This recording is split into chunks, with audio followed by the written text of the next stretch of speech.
పెట్టి సూర్యున్ని ఆపాలనుకోవడం ఎంతటి హాస్యాస్పదమో, ఈ కేసులను అడ్డం పెట్టి జగన్మోహన్ రెడ్డి గారిని అడ్డుకోవడం కూడా అంతే హాస్యాస్పదం అనేది ఈ రాష్ట్ర ముఖ్యమంత్రి చంద్రబాబు నాయుడు గారు గమనించాలి. చంద్రబాబు నాయుడు గారి మూతిని ఇట్లా సూర్యునికి అడ్డం పెట్టి సూర్యున్ని ఏ రకంగా ఆపాలని ఆయన ప్రయత్నం చేస్తే అది విఫలమవుతుందో, అది హాస్యాస్పదమో, ఆ రకంగానే ఈ కేసులను పెట్టి జగన్మోహన్ రెడ్డి గారిని అడ్డుకోవటం కూడా అంతే హాస్యాస్పదమని ఈ రాష్ట్ర ప్రజలందరూ కూడా గమనిస్తూ ఉన్నారు. ఈరోజు ఈ రాష్ట్రంలో ఇందిరాగాంధీ గారు 1975లో పెట్టిన ఎమర్జెన్సీ రోజులను చంద్రబాబు నాయుడు గారు ఈ రాష్ట్ర ప్రజలకు గుర్తు చేస్తున్నారు.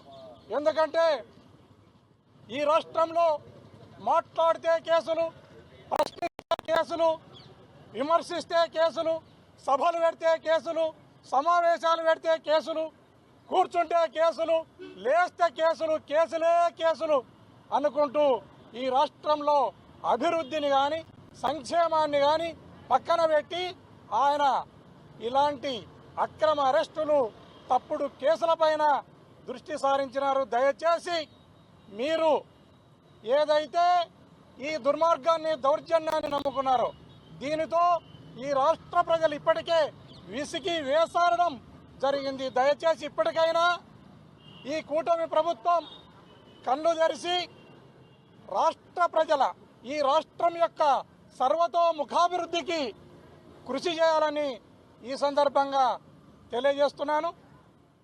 రాష్ట్రంలో అనేక రకాల దాడులు, అనేక రకాలుగా దౌర్జన్యాలు వైఎస్ఆర్ కాంగ్రెస్ పార్టీ లీడర్లపైన కానీ కార్యకర్తలపైన కానీ చేస్తూ ఉన్నారు.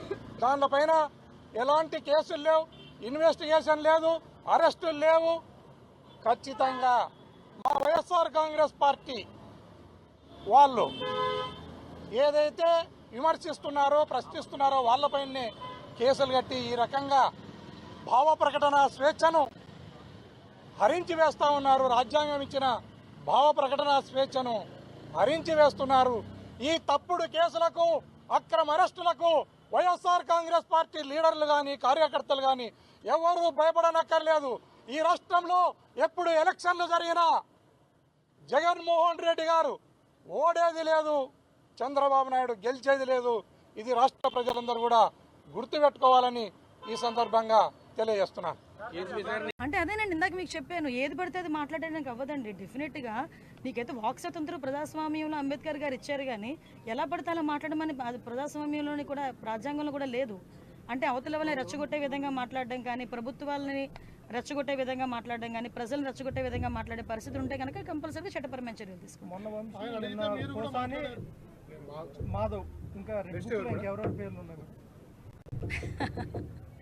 రెడ్ బుక్ పరంగా మేము వెళ్ళాలి